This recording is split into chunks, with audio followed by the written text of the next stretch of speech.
सर्दियां ते बहुत ज़्यादा रंग खराब हो जाता वा और इहदी जिहड़ी स्किन अपनी ग्लो भी नहीं करती और ड्राई खुश्क हो जाती है, ज़रा भी अच्छी नहीं लगती।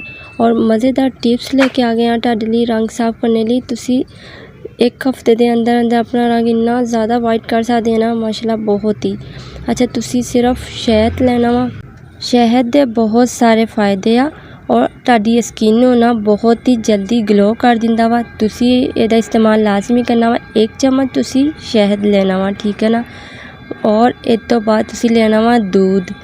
अगर तुहाडी स्किन ड्राई आ तुसी दूध का इस्तेमाल करना वा, अगर नहीं है तो आगे जाके तुहानूं मैं दसांगी, ठीक है ना। अच्छा, दूध ले लेना वा 1 चम्मच। दूध तो सर्दियों लिए बहुत ही फायदेमंद हुंदा वा स्किन ते, ठीक है ना। अच्छा, उहदे विच तुसी पाना वा 1 चम्मच गुलाब दा अरक।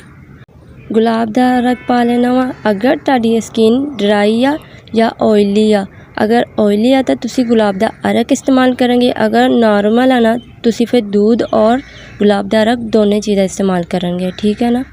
अच्छा जी, तुसी इहदे विच इस्तेमाल करनी है कॉफ़ी। कॉफ़ी ना बहुत ही जल्दी ग्लो मिलती है और रंग बहुत जल्दी साफ़ होंदा वा।